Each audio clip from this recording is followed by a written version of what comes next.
والصلاة والسلام على أولاده الطيبين الطاهرين المعصومين الميامين، واللعنة الدائمة على أعدائهم أجمعين من يوم عداوتهم إلى قيام يوم الدين. أما بعد، فقد قال الله تبارك وتعالى في كتابه المجيد وهو أصدق القائلين وقوله الحق. بسم الله الرحمن الرحيم. قل لا أسألكم عليه أجرا إلا المودة في القربى.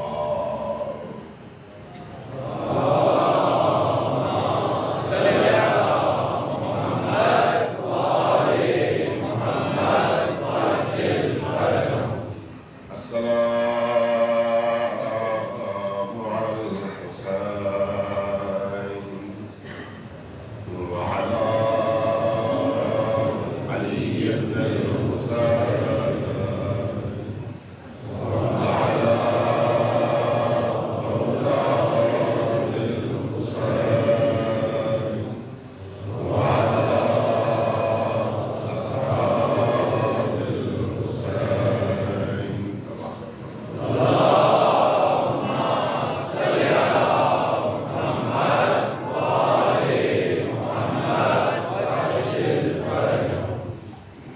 عزیزان گرامی، عزاداران سید الشہداء، موالیان علی ابن ابی طالب علیہ السلام، یہ مجالس اللہ کی طرف سے انسان کے لیے رحمت خدا تک پہنچنے کا وہ عظیم ذریعہ ہے کہ جو ان مجالس میں آتا ہے وہ نبی اور آل نبی کا مہمان ہوتا ہے۔ میزبان اللہ کے رسول ہے، میزبان حضرت زہرا سلام اللہ علیہا،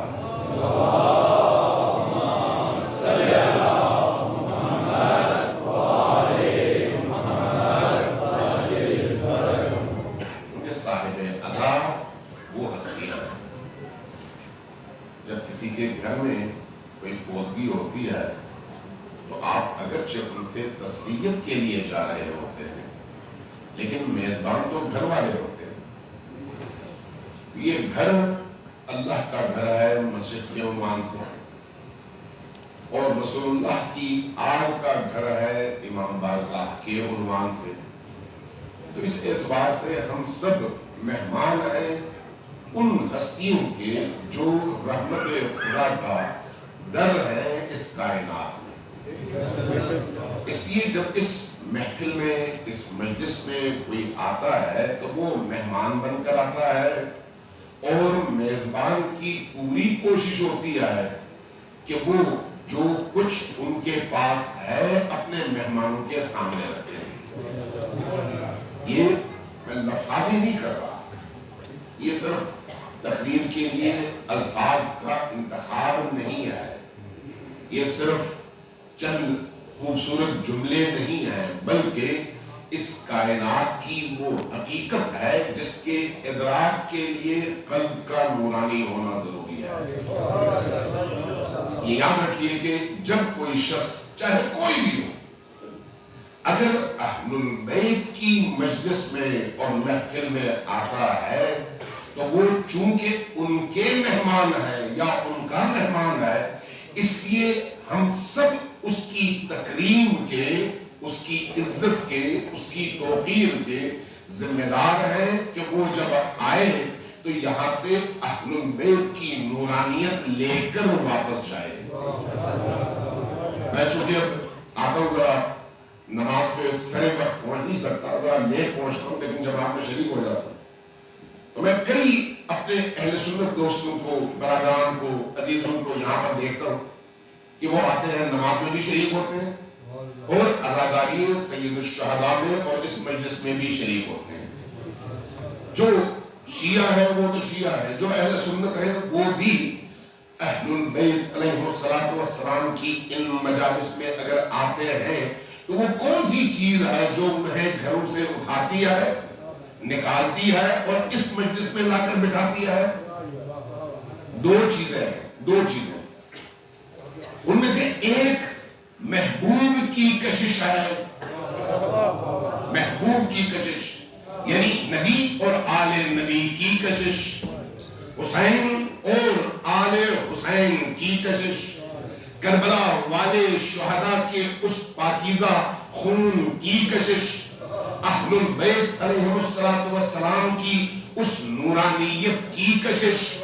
ایک یہ ہے عامل اور وجہ، اور دوسری وجہ خود اس فرد کے اندر موجود نورانیت اور اس کشش کو قبول کرنے کی استعداد اور صلاحیت ہے، جس کی وجہ سے جب ان کی کشش پہنچتی ہے تو وہ گھروں میں آرام سے نہیں بیٹھتے، ان مجالس میں آتے ہیں اور اہل البیت کا ذکر سن کر اور ان پر آنسو بہا کر اپنے دلوں کو نورانی کرتے ہیں. پر محمد والے محمد صلوات.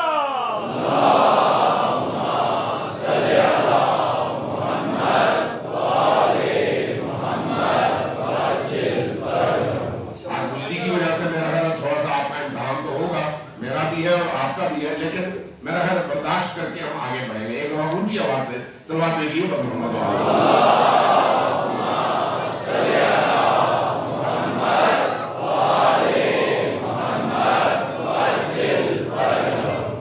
یہ جو اہل البیت علیہ السلام کی مجلس ہے، اس مجلس سے آنے والوں کو ملنا چاہیے وہ جو اہل البیت چاہتے ہیں اور جس سے انسانی معاشرہ محروم ہے، جس کی ضرورت ہے. اگر انسانی معاشرے کو، مسلمان معاشرے کو حیات چاہیے تو وہ بدن کی حیات نہیں ہے، روح کی حیات ہے. اور روح کی حیات اہل البیت علیہ السلام کے دامن سے متوسل ہوئے بغیر ممکن نہیں ہے. اگر روح کی نورانیت چاہیے تو اس کے لیے کوئی بھی دروازہ آپ دستک دے لیں، وہاں سے آپ کو کچھ نہیں ملے گا. ایک ہی دروازے سے ملے گا اور اس دروازے کا نام محمد و آل محمد کا دروازہ ہے. پر محمد والے محمد صلوات.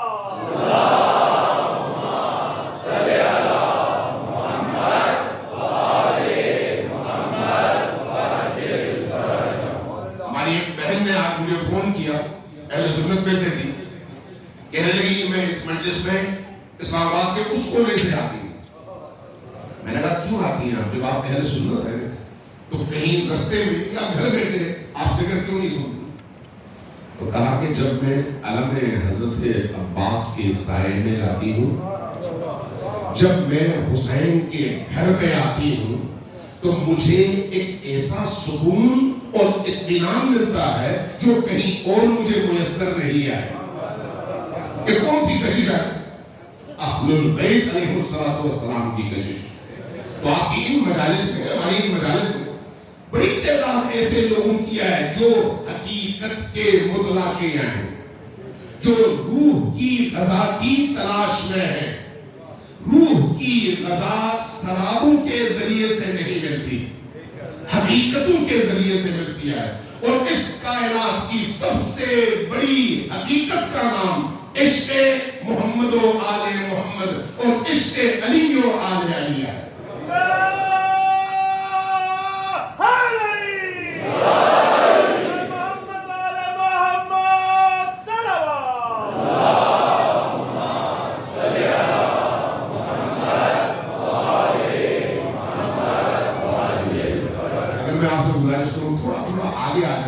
پیچھے والوں کو ابھی باہر کا موسم بھی خراب ہے تو اس لیے کہیں ان کو مشکل نہ ہو، تھوڑا آگے آ جائے تاکہ آنے والوں کو جگہ مل سکے. سب آپ دیجیے محمد والے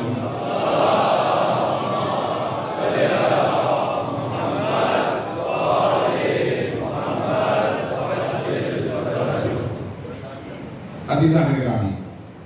یہ جو مجالس ہیں اللہ کی بہت بڑی نعمت ہیں ان کے لیے جن کو اس نعمت کی شناخت ہے. اگر مچھلی سے آپ پوچھیں نا کہ پانی کی قیمت کیا ہے اس کو نہیں پتا, لیکن جب اسی مچھلی کو پانی سے نکال دیا جائے اور پانی سے نکلنے کی وجہ سے وہ تڑپنا شروع کر دے تو تب اس کو پانی کی قیمت کا اندازہ ہوتا ہے. اہل البیت علیہ السلام کے چاہنے والوں کو ہو سکتا ہے بہت سارے مواقع پر اس کیفیت اور اس معنویت کا اندازہ اور احساس نہ ہو اور اس کی عظمت کا احساس نہ ہو کہ اللہ تبارک و تعالیٰ نے کتنی بڑی نعمت سے انہیں نوازا ہے. بہت بڑی نعمت ہے, بہت بڑی نعمت ہے. ان دنیا کی تمام نعمتوں کو آپ ایک طرف رکھ لیں, اس نعمت کے مقابلے میں ہی چاہے اتنی بڑی نعمت. اس لیے جب عزاداری سید الشہداء میں آپ خود آئیں یا کوئی اور, آپ کی مسجدوں میں, آپ کی امام بارگاہوں میں, آپ کے اجتماعات میں آپ ہوں یا کسی اور مسلک کے پیروکار, چونکہ یہ سب خدا اور رسول کے مہمان ہیں, چونکہ یہ سب علی اور آل علی کے مہمان ہیں, چونکہ یہ سب جناب زہرا سلام اللہ علیہا کے مہمان ہیں, اس لیے ان کی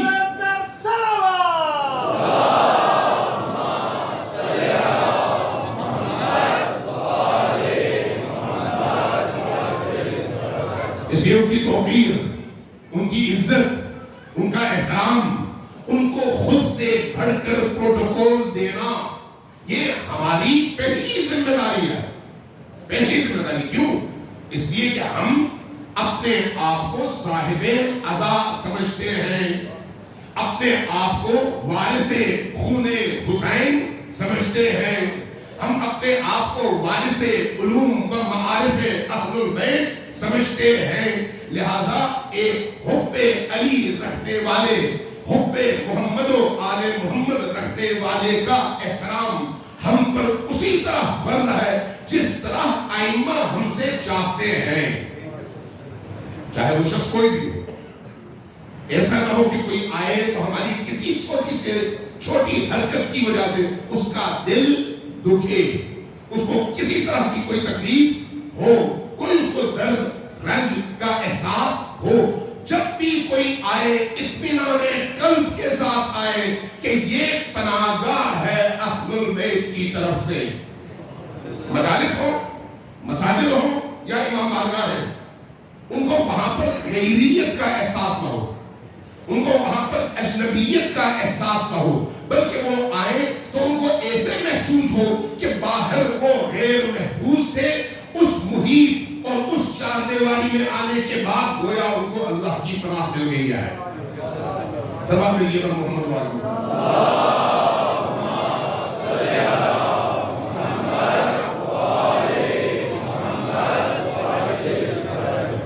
عزیزان. کل میں نے قرآن کریم کی آخری اپنے گفتگو کے آخری حصے میں قرآن کریم کی آیت پر تھوڑی بہت گفتگو کی. بعض دوستوں نے سوال کیا مجھ سے کہ اہل البیت کے ہاں تو اتنے معارف ہیں, کیا ان کی تائید اہل سنت کی کتابوں سے بھی کہیں سے ہوتی ہے؟ کیا ان کے ہاں بھی ایسی روایات, ایسی تفاسیر موجود ہیں جس سے آپ کے یعنی اہل البیت علیہ السلام کے دیے ہوئے معارف کی توثیق ہوتی ہو, تائید ہوتی ہو؟ میں یہاں پر دو چیزیں آپ کے خدمت میں عرض کروں. پہلی بات تو یہ ہے کہ ہم اہل البیت سے دین کیوں لیتے ہیں, یہ ہم پر واضح اور بالکل کلیئر ہونا چاہیے. ہم اہل البیت سے دین کیوں لیتے ہیں؟ اس لیے کہ ان سے دین لینے کا حکم ہمیں اللہ کے رسول نے دیا ہے. اللہ کے رسول نے دیا. جب اللہ کے رسول نے کہا کہ انی تارک فیکم الثقلین, یعنی دو ثقل اکبر اور ثقل اصغر میں تمہارے درمیان چھوڑ رہا ہوں, ایک بڑا ہے ایک چھوٹا, ان دونوں کو مضبوطی سے پکڑو. ما ان تمسکتم بہما لم تضلوا بعدی ابدا. تو اس حدیث سے جس کو شیعہ نے بھی نقل کیا اور اہل سنت نے بھی نقل کیا, دونوں نے نقل کیا ہے. جب دونوں نے نقل کیا ہے تو اس کا مطلب ہے مستند ترین روایت ہے, چونکہ دونوں نے نقل کیا ہے, اس میں شک کی گنجائش نہیں ہے. تو اب جب ہمیں اللہ کے رسول نے دو چیزوں کو مضبوطی سے پکڑنے کا حکم دیا ہے، قرآن اور اہل البیت، تو سوال یہ ہے کہ قرآن کا ہماری زندگی میں رول اور کردار کیا ہے؟ ہم نے قرآن سے کیا لینا ہے؟ ثواب یا عمل، ثواب یا آئیڈیالوجی، ثواب یا ہدایت، ثواب یا رستے کا تعین، اور ان سے پوچھنا کہ ہم اس رستے پر چلیں تو آپ سے ہمارے چلنے کے اس رستے کی مطابقت ہوگی یا نہیں۔ قرآن کریم صرف گردن میں ڈالنے کے لیے نہیں آئے، قرآن کریم صرف مردوں پر پڑھ کر پھونکنے کے لیے نہیں آئے، قرآن کریم صرف مرحومین کے ایصال ثواب کے لیے ورد اور آیات کا مجموعہ نہیں ہے، بلکہ کتاب انسان سازی ہے، کتاب حیات ہے، کتاب زندگی ہے۔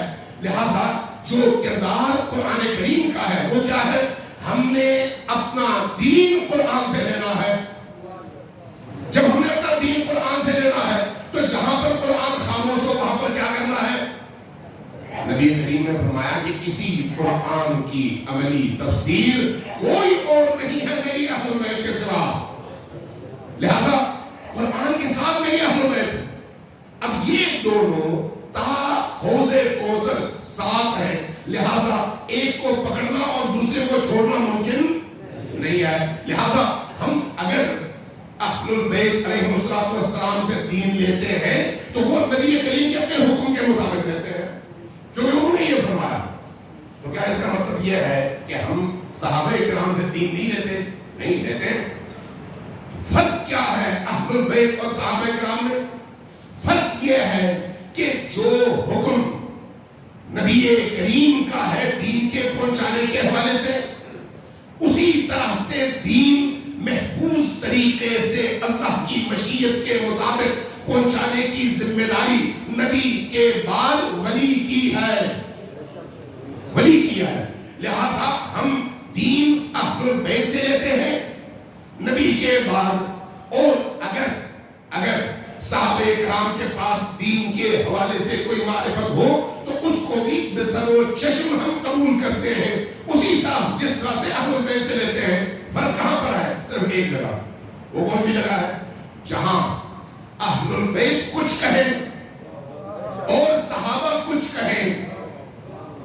اب یہاں پر ہو گیا ٹکراؤ، جہاں بھی ٹکراؤ والی فضا ہوگی وہاں پر ہم صحابہ کو چھوڑ دیں گے، اہل البیت کو پکڑیں گے۔ کیوں ایسا کریں گے؟ اس لیے کہ رسول کا حکم ہے، اس لیے کہ رسول نے فرمایا کہ اہل البیت اور قرآن ساتھ ہیں۔ جب اہل البیت اور قرآن ساتھ ہیں، ان میں جدائی نہیں ہے، تو جہاں اہل البیت ہے وہیں پر قرآن، اور جہاں قرآن ہے وہیں پر اہل البیت۔ بر محمد آل محمد صلوات۔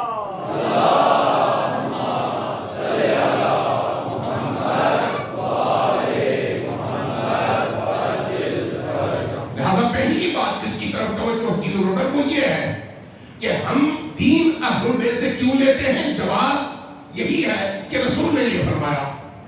اس کا مطلب صحابہ کرام سے نہ لینا نہیں ہے، ان سے بھی لیتے ہیں، چونکہ صحابہ کرام کا درجہ ظاہر اہل البیت کے بعد ہے، چونکہ وہ گھر والے ہیں، اور بقول بات علماء کے لیے در والے ہیں۔ جو دروازے پر آ کر بھیک مانگتے ہو اہل البیت سے، تو ان کا لیا ہوا بھی اہل البیت ہی کا دیا ہوا ہے، چونکہ ان کا دیا ہوا ہے، اس لیے ہم ان سے بھی لیتے ہیں۔ معیار وہی حدیث ہے کہ رسول نے فرمایا کہ یہ دونوں ساتھ ہیں، ان میں جدائی نہیں ہے، لیکن صحابہ کرام کے حوالے سے ایسا کچھ نہیں فرمایا۔ اور اس بات پر تمام عالم اسلام کا اتفاق ہے کہ نبی کے بعد صحابہ کرام کے درمیان جنگیں ہوئی، مشاجرات ہوئے، ایک دوسرے کو مارا گیا، لاکھوں لوگ قتل ہوئے۔ تو اس کا مطلب یہ ہے کہ جب صحابہ اور اہل البیت کی بات ہوگی تو معیار ہمیشہ اہل البیت ہوگی، اور صحابہ کو پرکھا جائے گا اہل البیت کی کسوٹی پر۔ اگر اہل البیت کے مطابق ہے تو ان صحابہ کرام کے قدموں کی خاک ہماری آنکھوں کا سرما کہتا ہے۔ سبب جب محمد والے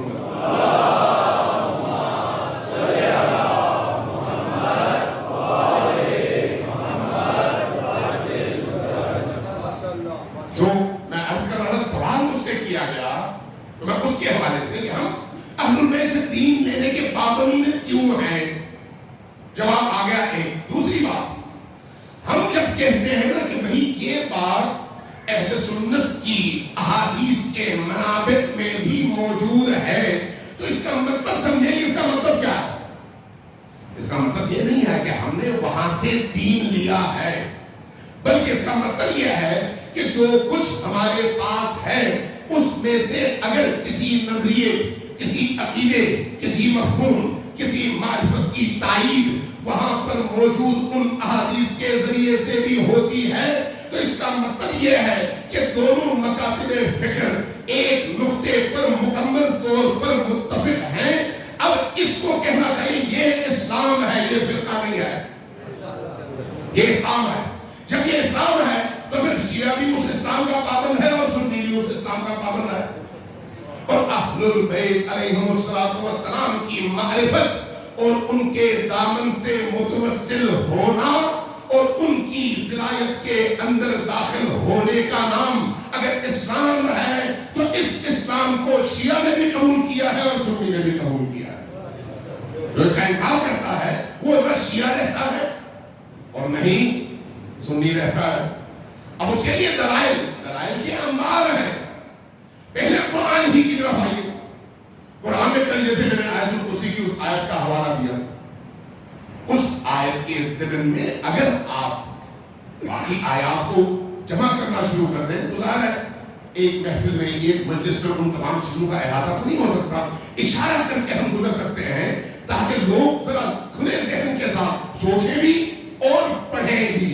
آج کا وہ دور جہاں پر ناصبیت کی طرف سے، دشمنان دین کی طرف سے مسلم امہ کو تقسیم کرنے کے لیے کروڑوں نہیں، اربوں نہیں، کھربوں کے حساب سے پیسہ، دولت، توانائی خرچ ہو رہی ہو، وہاں پر مسلمانوں کو قرآن اور حدیث کی بنیاد پر ایک دوسرے سے جوڑنا یہ عین دین کا فریضہ ہے جس پر مجھے بھی کام کرنا ہے اور آپ کو بھی کام کرنا ہے، ہماری ذمہ داری ہے۔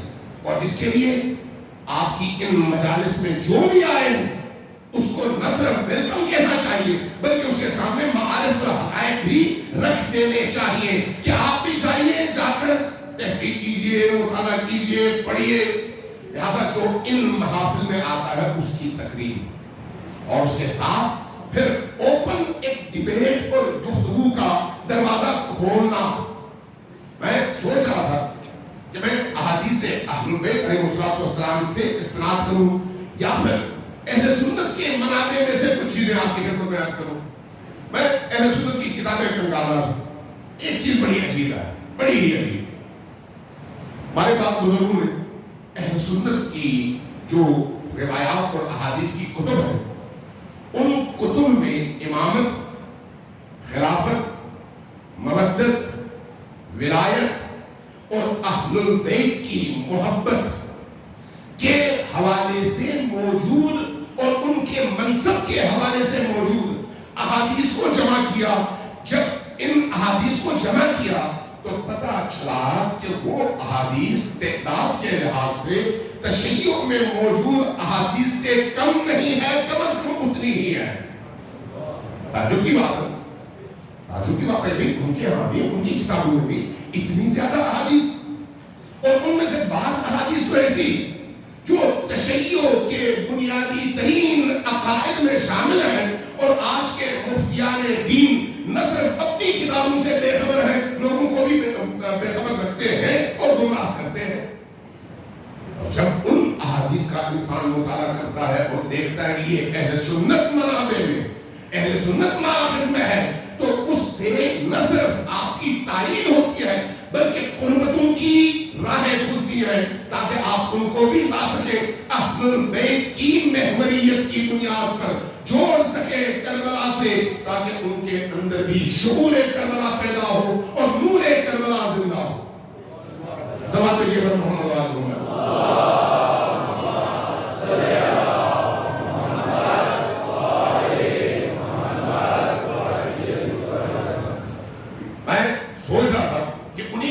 میں سے کچھ پیش کروں آپ کی خدمت میں۔ کل میں نے ایک روایت کے حوالے سے بہار الانوار کی روایت کی، میں نے اس کا آغاز کرنا چاہا لیکن ٹائم ختم ہوا، میں اس پر گفتگو نہیں کر سکا. تو اس سے پہلے آپ نے ایک روایت سنا دیتا ہوں میں ہارون المعروف، جس سے پتہ چلتا ہے کہ علی اور آل علی کون ہے. سب سے پہلے اہل البیت کا اپنا نقطۂ نظر ذرا سمجھیے کہ اہل البیت کون ہے. بعض اوقات ہم بھی بعض چیزوں میں کچھ زیادہ حساس ہو جاتے ہیں، یہ سوچے بغیر کہ ہماری عقلیں ناقص ہے، ہم کہاں اور اہل البیت کے مقام کا فہم کہاں، اس چیز کو ہم بھول جاتے ہیں. اور اسی کی وجہ سے داخلی طور پر بعض چکرشیں اور بعض ایسی باتیں جنم لیتی ہیں جو قابل قبول نہیں ہوتی ہیں، جو مناسب نہیں ہوتی، اور اسی کی وجہ سے ایک دوسرے پر الزامات اور بہت سارے مسائل. ہارون المعروف کی یہ روایت امام باقر علیہ السلام سے ہے.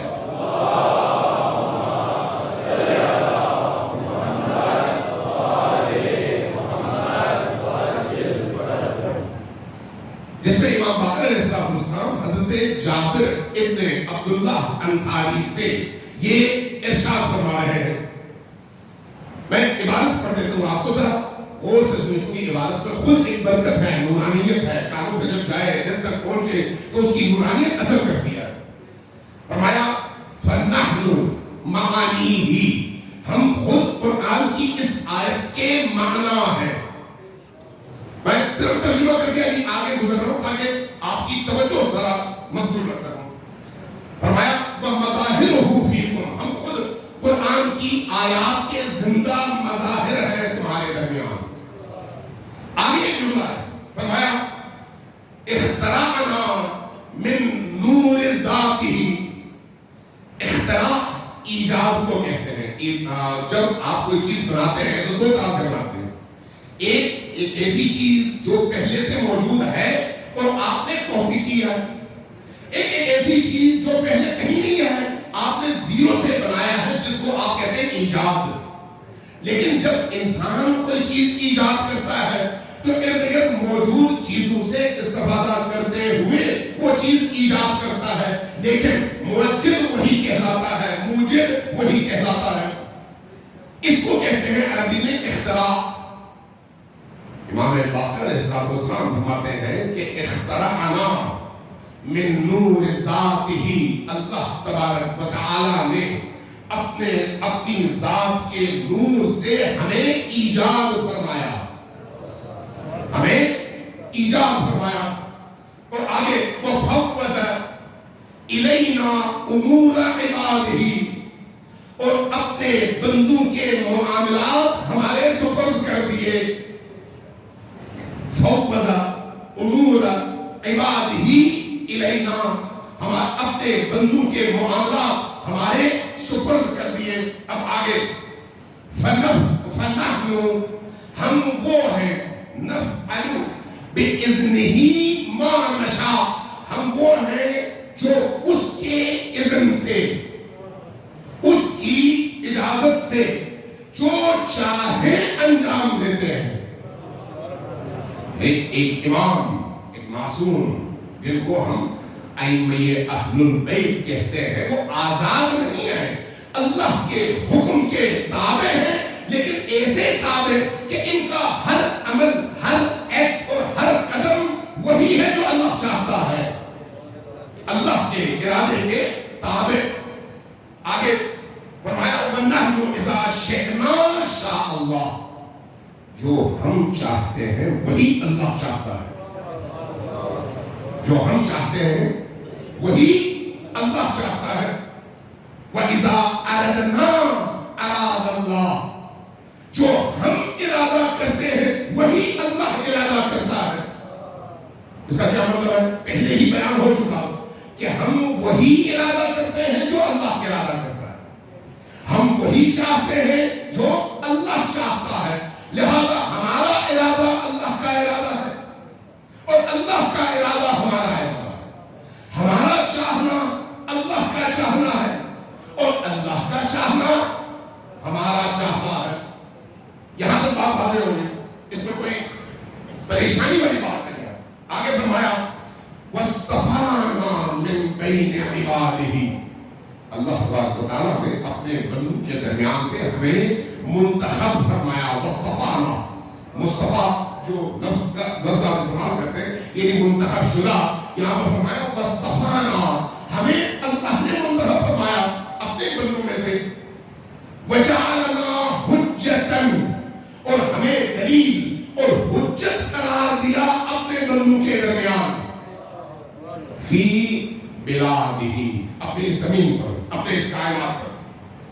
فمن انکر شیئا, اگر کسی نے ہماری کسی بھی چیز کا انکار کیا, فمن انکر شیئا وردہ, اور اس نے اس کو رد کر دیا, فقد رد علی اللہ, اس نے خدا کا انکار کیا اور خدا کو رد کیا. اس لیے ہم خدا کے نمائندے ہیں, ہم خدا کی حجت ہیں. یہ نہیں ہو سکتا کہ آپ تقسیم کریں کہ نبی کی ذات کا ایک حصہ ان کا ذاتی ہے, ایک حصہ خدائی ہے. ان کی ذاتی زندگی کے امور میں ہم آزاد ہیں, جیسے چاہیں کریں, وہ بھی ہماری طرح سے ہے. اور جو ان کا خدائی حصہ ہے اس میں ہم ان کے پابند نہیں. نبی ہو یا آل نبی, ان کا ہر ایکٹ بِإِذْنِ اللہ اللہ کے ارادے کے تابع ہے اور مشیت خدا کے تابع ہے.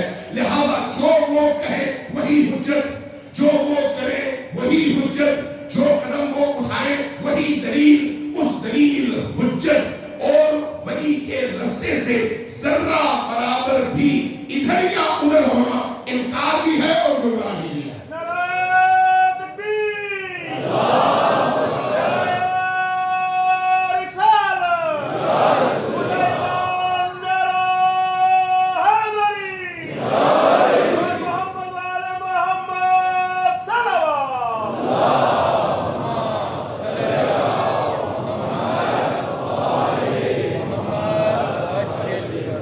یہ جو جملہ ہے ذرا دوبارہ غور سے سنیے. فمن انکر شیئا, جس نے کسی بھی چھوٹی سی چھوٹی چیز کا انکار کیا.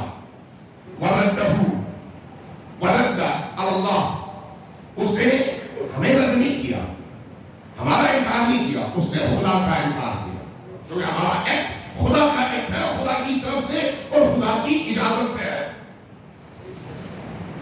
آگے فرماتے ہیں وَكَفَرَ, وَكَفَرَ بِآیَاتِهِ, اس نے اللہ کی آیات کا انکار کیا. اللہ کی آیات صرف وہ نہیں ہے جو قرآن کریم میں ہے, خود یہ اہل البیت اللہ کی آیات ہیں. جیسے قرآن کی کسی ایک آیت کا انکار انسان کو ولایت خدا کے دائرے سے باہر نکال دیتا ہے, اسی طرح سے امام معصوم, حجت خدا اور ولی اللہ کی کسی بھی چیز کا انکار انسان کو خدا کی ولایت سے باہر نکال دیتا ہے. صلوات علی محمد وعلی محمد.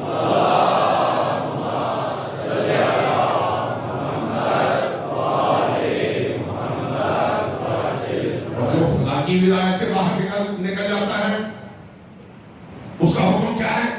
آگے خود ہی فرمایا کہ وَكَفَرَ بِآيَاتِهِ وَأَنْبِيَائِهِ وَرُسُلِهِ.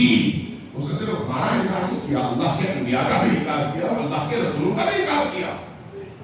یہ مقام ولایت ہے, یہ مقام ولایت ہے.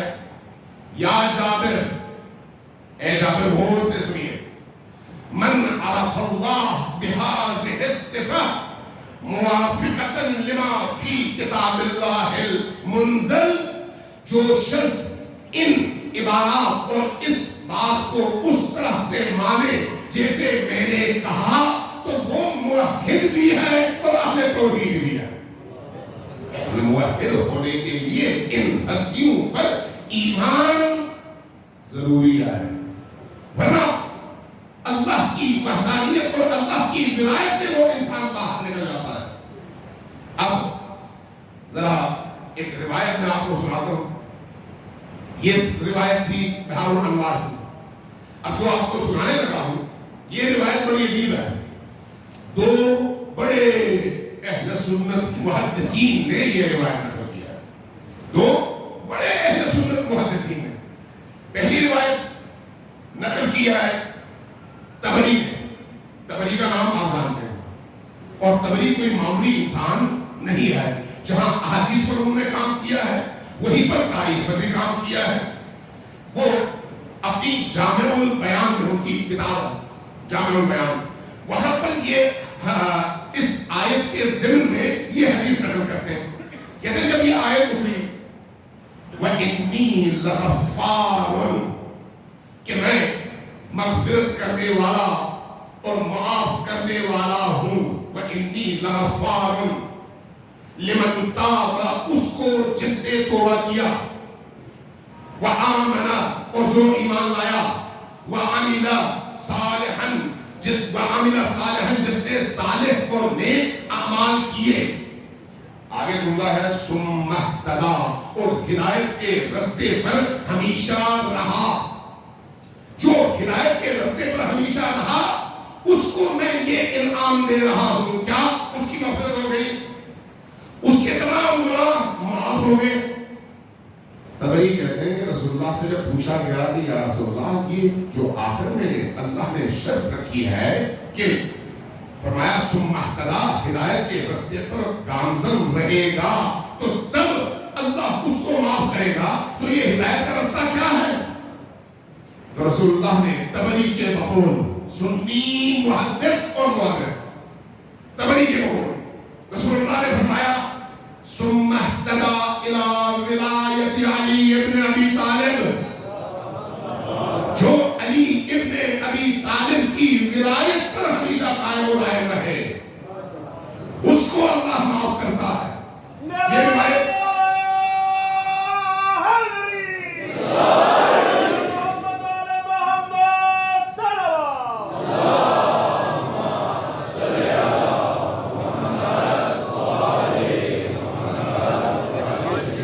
کسی کو یہ شک ہو کہ علی کے بارے میں ہے, باقیوں کے بارے میں نہیں ہے, تو ایک اور عبارت بھی نقل ہوئی, وہ کیا ہے؟ وَإِلَىٰ وِلَایَةِ أَهْلِ الْبَيْتِ, وَإِلَىٰ وِلَایَةِ أَهْلِ بَيْتِ النَّبِي, نبی کریم کی اہل البیت کی ولایت کے رستے پر قائم اور دائم رہنے والے کے گناہ معاف کر دیے جاتے ہیں. محمد والے محمد صلوات.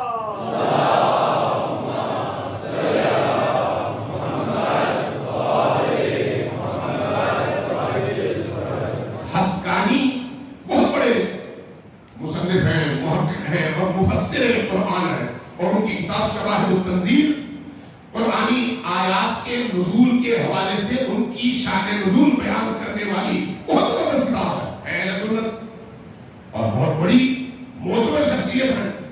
انہوں نے بھی اسی آیت کے ضمن میں اس سوال کے جواب میں جو جملہ نبی کریم سے نقل فرمایا وہ وہی جملہ ہے جو تبری نے جملہ نقل کیا ہے, ایک دم وہی, کوئی دونوں میں فرق نہیں ہے. اب میں آپ کو ایک اور روایت سناتا ہوں, اسی پر گفتگو ختم کرتا ہوں. سلام بھیجیے محمد والے.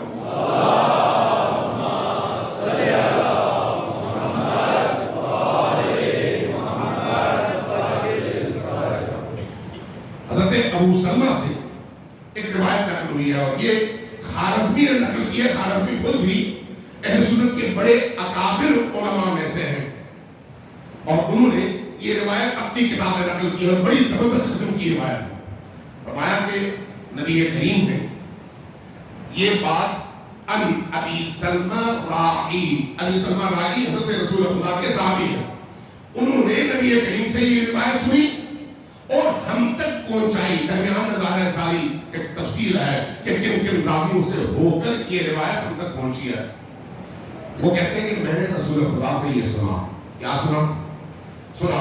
فرمایا لیلتن اسرا بی الی السماء, جس رات مجھے زمین سے آسمان کی طرف لے کر جایا جا رہا تھا. کب؟ شب معراج. شیعہ روایت نہیں ہے, یہ ذہن رکھیے. جس رات مجھے زمین سے آسمان کی طرف لے کر جایا جا رہا تھا, کہتے ہیں کہ قال لی الجلیل جل وعلا, مجھ سے اللہ تبارک و تعالی نے ارشاد فرمایا. کیا؟ آمن الرسول بما انزل الیہ، رسول ایمان لے آئے اس پر جو ہم نے اس پر نازل کیا ہے، من ربہ، یعنی رب کی طرف سے اس پر نازل ہوا ہے۔ حضور کریم فرماتے ہیں کہ میں نے فوراً جواب میں فرمایا، اپنا عرض کیا، قلت والمؤمنون، ہاں میں بھی ایمان لایا ہوں اور مؤمنین بھی ایمان لائے ہیں۔ جب میں نے یہ جملہ عرض کیا، اللہ نے فرمایا قال صدقت یا محمد، اے محمد آپ نے بالکل سچ کہا، آپ بھی ایمان لائے اور اہل ایمان بھی، مؤمنین بھی ایمان لائے۔ اس کے بعد خارزی فرماتے ہیں کہ رسول خدا صلی اللہ علیہ وآلہ وسلم سے اللہ نے دریافت کیا، سوال کیا۔ وہ سوال کیا ہے؟ فرمایا کہ من خلف فی امتک، اپنی امت میں یہاں آتے ہوئے کس کو چھوڑ آئے ہو، اور جو ہے کس کو چھوڑ آئے ہو؟ نبی کریم نے فرمایا خیرہا، اپنی امت کے بہترین فرد کو چھوڑ آیا ہو۔ جب کہا بہترین فرد کو چھوڑ آیا ہوں تو قال، اللہ نے پوچھا علی بن ابی طالب، کیا علی کو چھوڑ آئے ہو؟ جواب میں نبی کریم نے فرمایا نعم یا رب، اے میرے رب ہاں میں علی ابن ابی طالب کو اپنی جگہ چھوڑ آیا ہوں۔ اب آگے دیکھیے، فرماتے ہیں قال یا محمد، اللہ نے مجھ سے مخاطب ہو کر کہا کہ اے محمد انی اطلعت الى الارض اطلاعتا، میں نے زمین کی طرف ایک نگاہ دوڑائی، زمین کی طرف، فاخترتک منہا، اور اہل زمین میں سے تمہیں منتخب کیا، سارے زمین والوں کو دیکھا اور اس کے بعد زمین والوں میں سے تمہیں میں نے منتخب کیا۔ فشققت لک اسما من اسمائی، اس کے بعد آپ کے لیے اپنے ناموں میں سے ایک نام نکال کر مشتق کر کے آپ کے لیے مخصوص کر دیا، اپنے ناموں میں سے۔ وہ کیا ہے؟ سلام بھیجیے پر محمد وآل محمد۔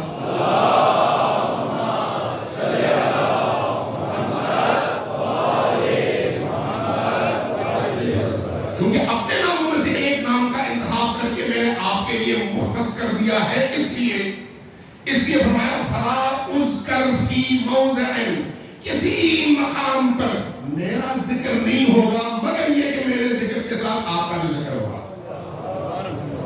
جہاں بھی میرا ذکر ہوگا معی، میرے ساتھ آپ کا بھی ذکر ہوگا۔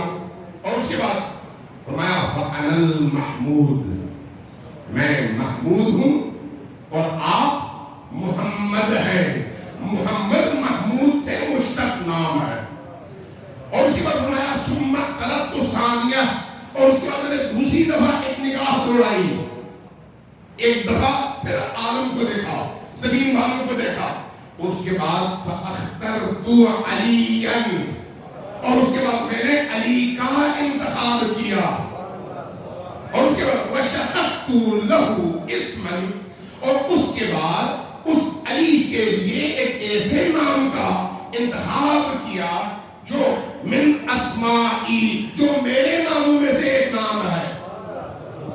توجہ چاہیے، یہ کوئی شیعہ روایت نہیں ہے، اس علی کے لیے میں نے اپنے ناموں میں سے ایک نام کا انتخاب کیا۔ فَأَنَا الْأَعْلَى وَهُوَ عَلِي، میں اعلیٰ ہوں اور وہ علی ہے۔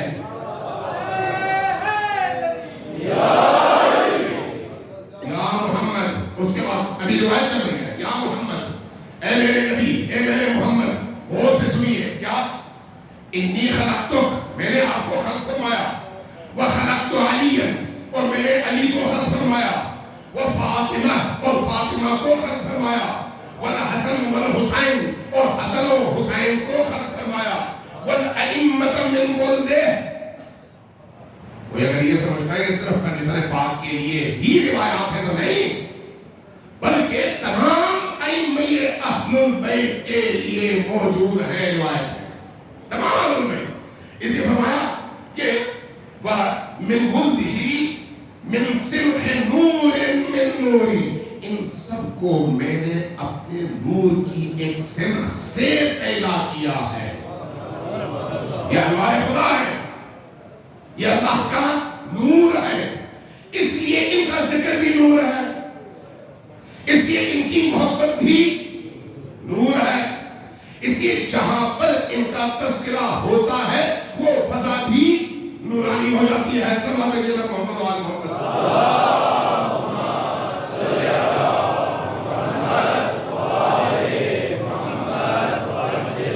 ابھی روایت آگے چل رہی ہے, بڑی عجیب ہے, بڑی عجیب ہے, اور اتنے عظیم اور اعلیٰ مفاہیم. فرمایا وَعَرَزْتُ وِلَایَتَكُمْ, پھر میں نے تم لوگوں کی, یعنی نبی کریم سے لے کر علی سے لے کر ان کی اولاد میں جو اہل البیت کے ائمہ ہیں, آپ سب کی ولایت کو پیش کیا. وَعَرَزْتُمْ وِلَایَتَكُمْ عَلَىٰ أَهْلِ السَّمَاوَاتِ وَأَهْلِ الْأَرْضِ, آسمان والوں کے سامنے بھی اور زمین والوں کے سامنے بھی, سب کے سامنے آپ علی, فاطمہ, حسن, حسین اور ان کے ظلم سے آنے والے ائمہ کی ولایت کو ان تمام مخلوقات کے سامنے, چاہے وہ آسمان میں ہو یا زمین پر, میں نے ان کی ولایت کو پیش کیا. فمن قبلها, ان میں سے جس نے اس ولایت کو قبول کیا, کان عندی من المؤمنین, وہ میرے نزدیک مؤمن ہے. جیسے ان کی ولایت کو قبول کیا وہی میرے نزدیک مؤمن ہے.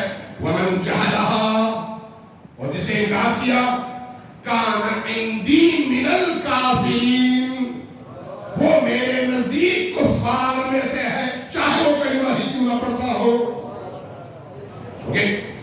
عام طور پر جو تصور ہے وہ اللہ کا کلمہ پڑھنا ہی آدمی کو مسلمان بنا دیتا ہے, لیکن کل آیت الکرسی کی وہ آیت میں نے بیان کی, اور آج اہل سنت کی روایت بیان کر رہا ہوں کہ علی اور آل علی کی ولایت کا انکار انسان کو اللہ کی ولایت سے نکال دیتا ہے, اور جو اللہ کی ولایت سے نکل جاتا ہے اس کا پھر اللہ سے کوئی تعلق, ایمان سے کوئی تعلق, اسلام سے کوئی تعلق باقی نہیں رہتا.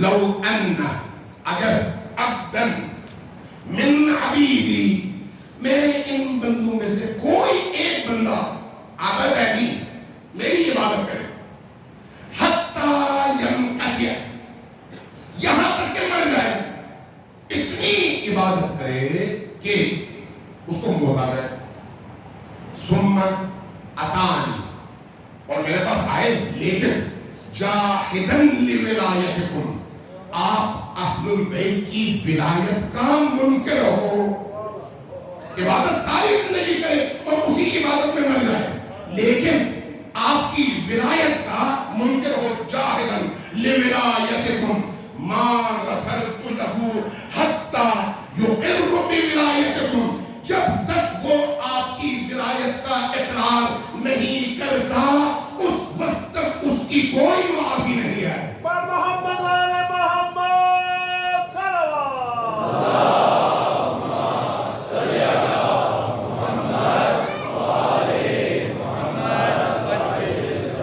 اسی لیے ہو نہیں سکتا کہ کوئی شخص مسلمان ہو, اللہ کی ولایت کو قبول کرے, رسول کی ولایت کو قبول کرے, علی اور آل علی کی ولایت کو قبول نہ کرے. تو یہ جو مجلسیں ہیں یہ علی کی ولایت کو عام کرنے کی مجلسیں ہیں. سب آپ دیکھئے محمد و آل محمد.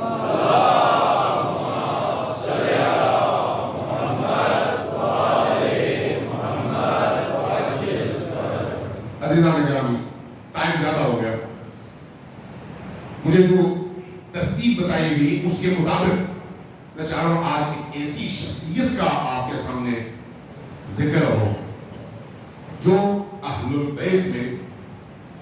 ایسا مقام رکھتے ہیں کہ ان کے مقام کو دیکھ کر بڑے بڑے اولیاء رشک کرتے ہیں اس مقام کو دیکھ کر۔ وہ کون سی شخصیت ہے؟ وہ شخصیت ہے جس کو فاطمہ الزہرا سلام اللہ علیہا نے اپنا بیٹا کہا، بیوی نے جس کو اپنا بیٹا کہا۔ وہ شخصیت جو عالم محشر میں خود فاطمہ الزہرا سلام اللہ علیہا جس کے ذریعے سے شفاعت فرمائیں گی۔ ذرا توجہ دیجیے، کتنی عظیم شخصیت ہے۔ کون؟ وفا کا سب سے بڑا امام، امام وفا عباس علمدار، عباس علمدار۔ ان کی شخصیت، ان کے مقام اور ان کے مرتبے کا تصور کو عام اصطلاح میں جو ہم معصومین کہتے ہیں، ان معصومین میں 14 ہے، وہ شامل تو نہیں ہے، لیکن اس کے باوجود جس مقام پر ہے وہاں تک ہماری عقلوں کی پرواز ممکن نہیں ہے۔ ایسی شخصیت امام صادق علیہ السلام کی ایک روایت میں دیکھ رہا تھا، بڑی عجیب روایت ہے۔ امام فرماتے ہیں جب محشر کا میدان ہوگا،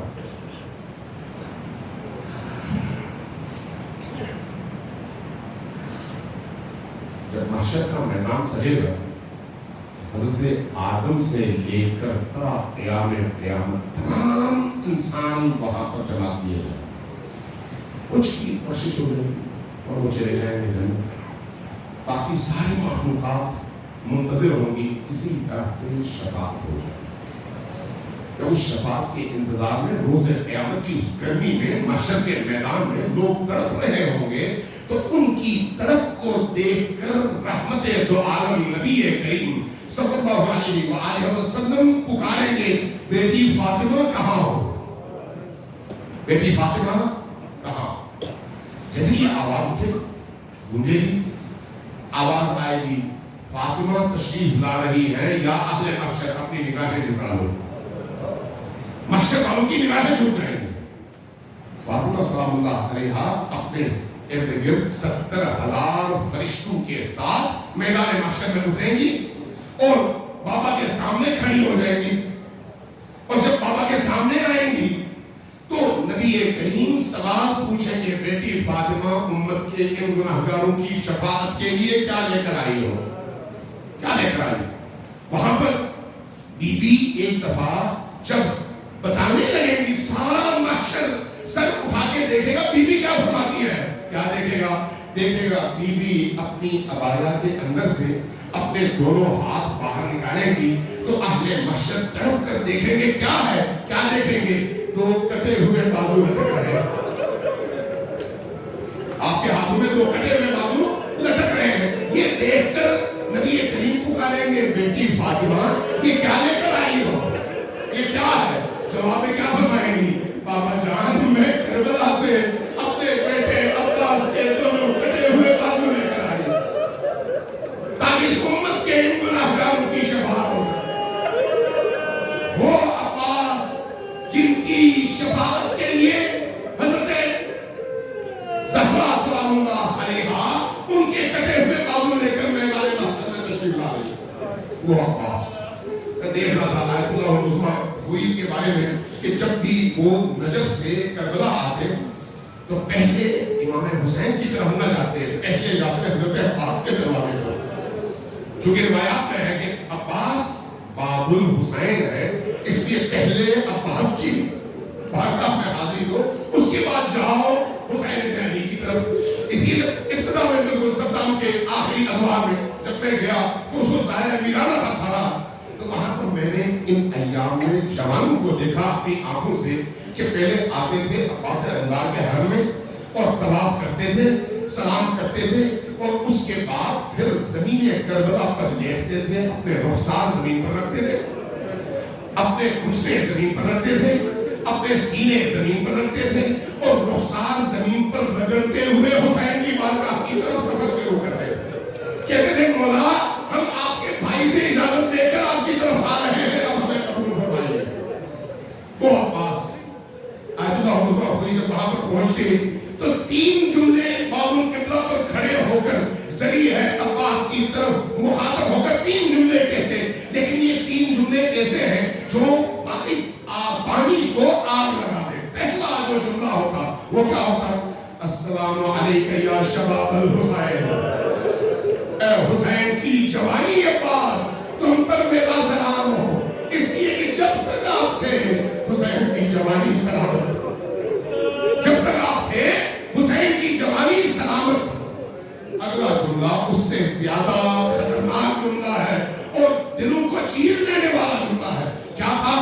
فرماتے السلام علیکہ یا حجاب زینب، اے زینب کے حجاب عباس، آپ پر میرا سلام ہو، جب تک آپ تھے زینب کا حجاب سلامت۔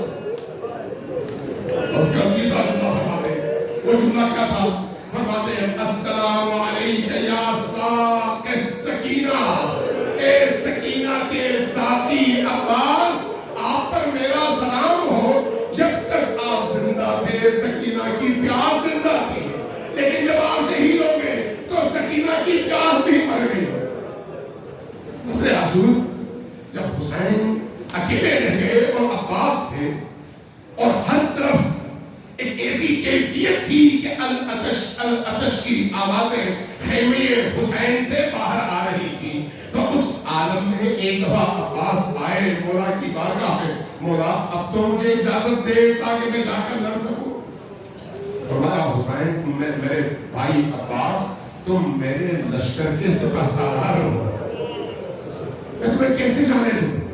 جو جواب مورخین نے مقاطع میں نقل کیا ہے وہ یہ ہے کہ عباس کی آنکھوں سے آنسو بہنے لگے اور فرمانے لگے مولا وہ لشکر کہاں ہے جس کا میں سپہ سالار ہوں؟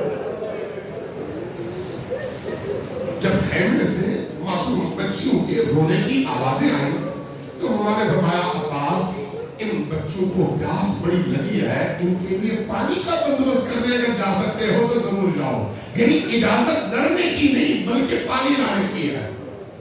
بعض مقاتل کے مصنفین نے الجملہ استاد شہید مطہری نے یہ بات لکھی ہے، کہتے ہیں کہ جب سکینہ کو اطلاع ملی نا کہ عباس پانی لینے کے لیے جا رہے ہیں تو انہوں نے ہر خیمے میں جا کر وہاں پر موجود چھوٹے چھوٹے بچوں کو اطلاع دینی شروع کر دی، بچوں میرے چچا پانی لینے جا رہے ہیں، اب تمہاری پیاس بجھ جائے گی، آؤ پانی کے کٹورے لو اور میرے خیمے میں آ جاؤ۔ ان تمام بچوں کو اپنے خیمے میں جمع کیا، ان تمام بچوں کو اپنے خیمے میں جمع کیا، ان کے ہاتھ میں کٹورے ہیں اور اب سب انتظار میں ہیں کہ عباس پانی لے کر آ رہے ہیں۔ اس کیفیت میں عباس نکلتے ہیں، عباس کو جنگ کرنے کی اجازت نہیں ہے، عباس چلتے ہیں اور رستہ چیرتے ہیں اور فرات تک پہنچتے ہیں، لیکن جب فرات تک پہنچتے ہیں مشکیزہ بھرتے ہیں تو ایک دفعہ پانی چلو میں اٹھاتے ہیں اور اٹھانے کے بعد کہتے ہیں کہ یہ کیسی